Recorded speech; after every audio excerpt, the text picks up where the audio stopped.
अस्सलाम वालेकुम ninth class. Exercise number है 2.4 और क्वेश्चन नंबर 2। इसमें we have to write the given expressions in a single logarithmic form. ठीक, तो सबसे पहले जब देखें तो आपको यहाँ पर क्वेश्चन में दिया गया है log of 1/2 log of 25 plus 2 log of 3। तो आपको याद होगा कि लॉग का थर्ड लॉ है, जो पावर का लॉ ऑफ पावर है, वो क्या है कि log of x base b x raised to power n is equal to n dot log of x base b। ठीक, तो यहाँ पर अगर आप देखें तो इस फॉर्म में आपको क्वेश्चन में ये एक्सप्रेशन दिया गया 1/2 यानी पावर है, log of 25 यानी log of x base b। ठीक, तो इसको हम थर्ड लॉ के मुताबिक इसको हम इसकी लेफ्ट हैंड साइड में कन्वर्ट करेंगे, तो ये इजीली आपके पास आ जाएगा log of 25 raised to power 1/2 और plus log of 3, third law के मुताबिक 3 रेज़ टू पावर 2।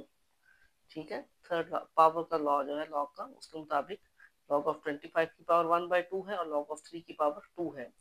अब यहाँ पर देखें तो यहाँ पर आपका फर्स्ट लॉग का लॉ बनता है x base a into y is equal to log of x base a plus log of y base a।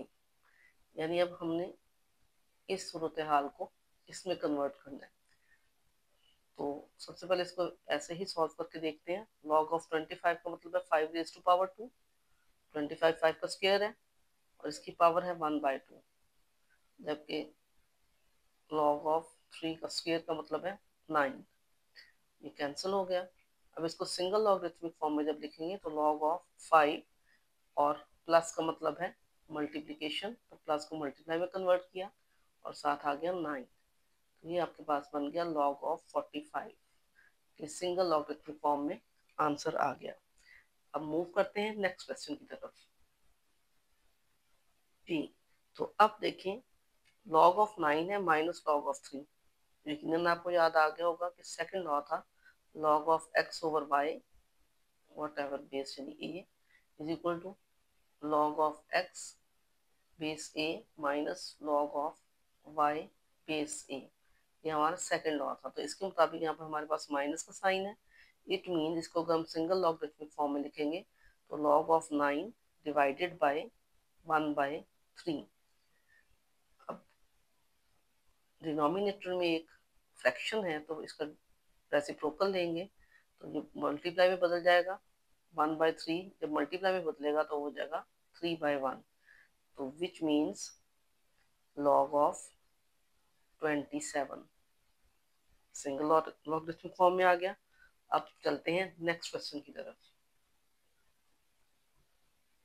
जी, अब चलते हैं फोर्थ लॉ के मुताबिक log b स्क्वायर बेस 5 को लिख सकते हैं 2, यानी लॉ पावर के जरिए 2 log of b over log of 5 multiply by 3 log of 5 over log of a।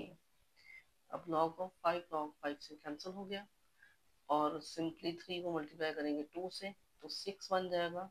6 log b over log of a।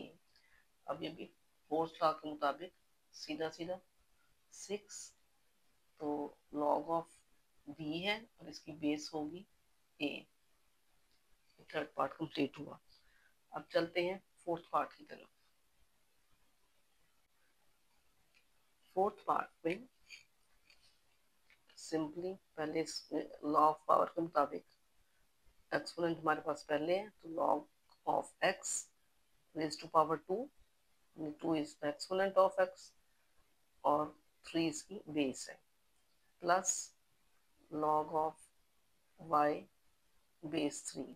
यहाँ पर देखा जाए तो log 3 जो है, log बेस 3 जो है ये आपके पास कॉमन है, तो log विद बेस 3 कॉमन आ गया, और एक्स स्क्वायर और प्लस जो है फर्स्ट लॉ के मुताबिक बदल जाता है मल्टीप्लिकेशन में, तो मल्टीप्लाई का साइन और y, तो इसको लिख सकते हैं log of x square y with base 3।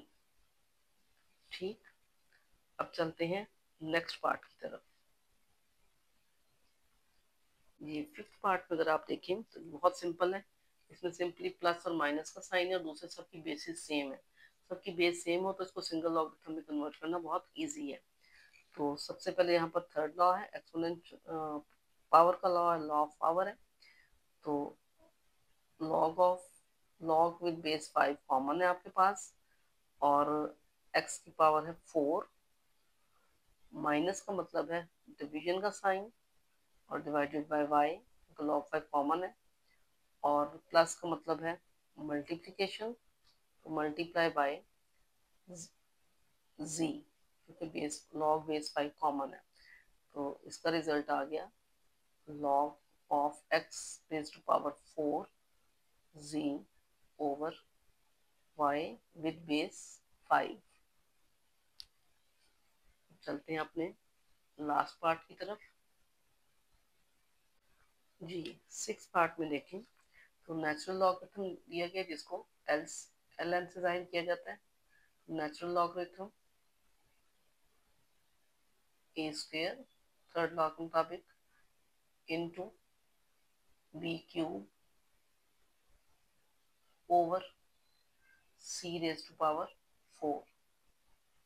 It means natural logarithm of a square b cube over c raise to power 4 is our answer.